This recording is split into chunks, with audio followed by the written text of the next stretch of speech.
So hello students, welcome back again to my YouTube channel Shubham Sharma classes. So कैसे हैं आप सब?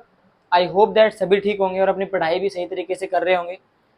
तो वीडियो स्टार्ट करने से पहले जो भैया बहन नए हैं या अभी तक जिन्होंने हमारे चैनल को सब्सक्राइब नहीं कर रखा, please make sure subscribe the channel.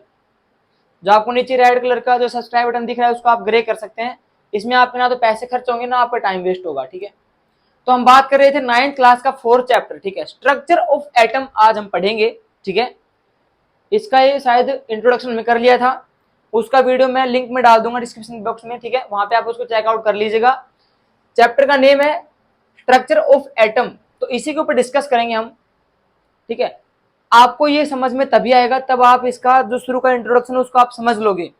तो वो वीडियो मैंने पहले शूट करके और डाल रखा है, ठीक है, आप उसको चेक कर सकते हो, उसका लिंक मैंने डाल दिया डिस्क्रिप्शन बॉक्स में, आप उसको देख लीजिए। तो हम बात करें स्ट्रक्चर ऑफ एटम। देखिए हमने अभी तक क्या पढ़ा था कि हमारे पास ये क्या होता है, न्यूक्लियस होता है। इसके बाहर ये दो लेयर मैंने बना दी, ये हमारा क्या है भाई, ये हमारा होता है न्यूक्लियस, ठीक है, पॉजिटिव चार्ज होता है, ठीक है। अब इसके साथ देख कौन कौन चार्ज होता है, इसमें होता है हमारे पास प्रोटॉन और एक और होता है कौन सा, न्यूट्रॉन, जिसके ऊपर नो चार्ज, कोई चार्ज नहीं होता, ठीक है। इसके अंदर होता है कुछ जिसके ऊपर कोई चार्ज नहीं होता, वो न्यूट्रॉन होता है, ठीक है। और बाहर कौन रिवॉल्व कर रहे हैं, बाहर रिवॉल्व कर रहे हैं इलेक्ट्रॉन। यह आपने अभी तक पढ़ लिया, ठीक है। पिछले चैप्टर में भी हमने आपको समझाया था कि न्यूक्लियस होता है, पॉजिटिव चार्ज कंटेन करता है, और उसी के अंदर क्या होता है, न्यूट्रॉन होता है, और बाहर इलेक्ट्रॉन रिवॉल्व करता है, पूरे इस घर की रक्षा करता है, ठीक है। तो ये एक स्ट्रक्चर है, क्या ये स्ट्रक्चर है। लेकिन बात ये आ रही है इस चैप्टर के अंदर कि ये स्ट्रक्चर आई कहां से, ये स्ट्रक्चर बनाया किसने, उन्होंने ये कैसे बताया कि ये प्रोटॉन है, न्यूट्रॉन है, ये इलेक्ट्रॉन रिवॉल्व कर रहे हैं, ये हुआ कैसे। तो उसी के ऊपर डिस्कस करते हुए हम इस चैप्टर को आगे बढ़ाएंगे आज। और इसमें हमारे पास कुछ एक साइंटिस्ट के नाम आएंगे जिन्होंने अपना अपना भाई लिमिट यहाँ पे रखी थी कि भाई ये ऐसे होता है, ये ऐसे होता है, ये ऐसे होता है, सभी ने अपना अपना यहाँ पे कुछ योगदान दिया था। तो उन सभी का योगदान हम पढ़ेंगे कि उन्होंने क्या क्या समझाया था, ठीक है। तो यहाँ पे देखिए, from the knowledge of existence of subatomic particles like electron, proton and neutron of an atom. एक एटम होता है जिसके सब एटॉमिक जो पार्टिकल्स होते हैं, यानी कि उसके कुछ पार्ट्स होते हैं। हमने आपको बताया था कि एटम की जो क्वालिटी या कुछ भी है इसका, एटम इनसे अलग होता है, लेकिन ये एटम्स के हिस्से होते हैं, ठीक है। जैसे प्रॉपर्टीज की बात करें हम, तो एटम की प्रॉपर्टी अलग होती है और इलेक्ट्रॉन, प्रोटॉन और न्यूट्रॉन की प्रॉपर्टी अलग होती है, लेकिन ये इसके हिस्से हैं, सब एटॉमिक पार्टिकल्स हैं इसके, ठीक है। Various atomic models were proposed by different scientist.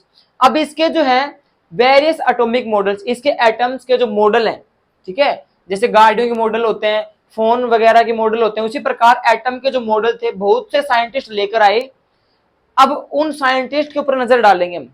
तो देखिए हमारे पास था थॉमसन मॉडल ऑफ एटम, उसके बाद में है रदरफोर्ड मॉडल्स ऑफ एटम, उसके बाद तीसरा नंबर होता है बोर्स मॉडल ऑफ एटम। इसमें सबसे ज्यादा इंपॉर्टेंट ये है बेटा, इसको आपको ध्यान से पढ़ना है। और इसी को चलते मैं क्या कर रहा हूं यहाँ पे कि मैं एक एक के बारे में आपको बताऊंगा, क्योंकि ये इसका जो है ना दूसरा जो है, इसके हमें डेप्थ तक जाना है। बाकी दोनों सिंपल है, थॉमसन वाला भी बोर मॉडल वाला भी सिंपल है, रदरफोर्ड वाला थोड़ा सा डेप्थ में हम जाएंगे, ठीक है, थोड़ा बड़ा है इसका टॉपिक, इसलिए हम क्या करेंगे, इनको मैं 3 वीडियो के अंदर डिफाइन करवाऊंगा आपको लोगों को, क्योंकि भैया आपको सर बड़ा वीडियो बन जाता है तो आपको समझ में नहीं आएगा, मेरे को इस बात का पता है। तो आज हम पढ़ेंगे थॉमसन मॉडल्स ऑफ एटम, इसके बारे में हम पढ़ेंगे कि इसने अपनी कहां से लिमिट दी थी कि भाई यहाँ पे क्या क्या हो रहा है, इसने अपना जो एटॉमिक मॉडल सिद्धांत है इसने अपना क्या रखा था, उसके बारे में आज हम डिस्कस करेंगे। So now first we talk about Thomson models of an atom. Very easy topic है, हार्ड हमारा आएगा इसमें रदरफोर्ड्स मॉडल ऑफ एटम, ठीक है। तो सिंपल सा टॉपिक है, सिंपल सा कॉन्सेप्ट है, आराम समझ में आ जाएगा। इसमें हम बस यही पढ़ेंगे, जो थॉमसन थे, जे थॉमसन, उन्होंने अपना मॉडल्स ऑफ एटम कैसे प्रपोज किया, यहाँ पे लेके आए, बताया गया है, ठीक है। तो हम इन्हीं के बारे में पढ़ेंगे कि इन्होंने अपना जो इलेक्ट्रॉन है, प्रोटॉन है, न्यूट्रॉन है, किस हिसाब से उन्होंने बताया।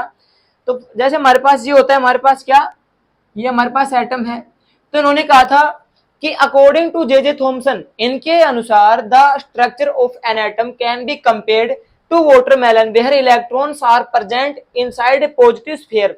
The positive charge in the atom is spread all over like the red edible parts of the watermelon, while the electrons are stored in the positively charged sphere like the seeds in the watermelon. इसको समझिए, थोड़ा सा बड़ा है ये। देखिए यहाँ पे क्या आएगा हमारे पास, देखिए मान लो ये है, तो ये वाटरमेलन है यहाँ पे हमारे पास, ठीक है। ये हमारे पास होता है एक एटम। इन्होंने इस एटम के स्ट्रक्चर को किसके हिसाब से बताया, एक वाटरमेलन तरबूज होता है ना उसके हिसाब से इन्होंने इसको बताया। इसमें देखिए तरबूज के अंदर आपको पता है एक रेड एडिबल पार्ट होता है पूरा, है ना, एक रेड एडिबल पार्ट होता है सारे के अंदर, ठीक है भाई। तरबूज जो होता है वाटरमेलन, इसके अंदर एक रेड एडिबल पार्ट जो खाने योग्य होता है, ठीक है। अब इसके अंदर जो बीज होते हैं, ये हो गया हमारे पास, इसके अंदर बीज हो गए, ठीक है। तरबूज जैसे भाई हंसना मत, थोड़ा बहुत कोशिश किया हमने तरबूज बनाने का, ठीक है, फिर भी समझ में आ जाएगा आपको, समझाने के लिए बता रहे हैं आपको। ये हमारा एटम है, इस एटम को उन्होंने क्या कहा कि ये एक तरबूज की तरह है, वाटरमेलन की तरह है। कैसे, देखिए आप ये मत करना सर ये गलत है। हम क्या कर रहे हैं, इनकी बताई हुई चीज को पढ़ रहे हैं।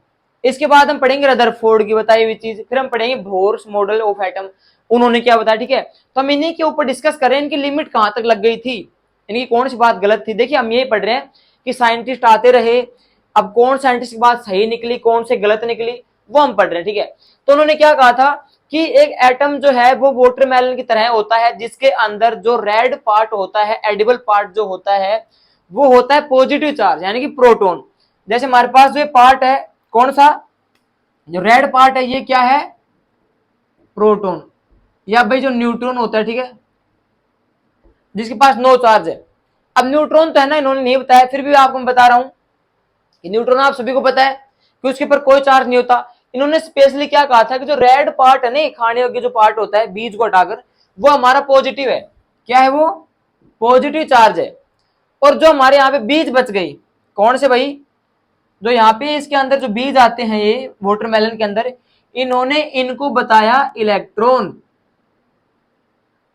ठीक है। तो इन्होंने अपना ये मॉडल दिया यहाँ पर कि हमने एटम्स को मान लिया कि भाई एक तरबूज है, उस तरबूज के अंदर जो खाने योग्य जो लाल रंग का जो हिस्सा होता है वो तो है हमारा पॉजिटिव चार्ज, जो हर जगह फैला हुआ है पूरे तरबूज के अंदर, और उसके अंदर जो बीज होते हैं वो हमारे हैं इलेक्ट्रॉन, ठीक है। इन्होंने ये बताया, ठीक है।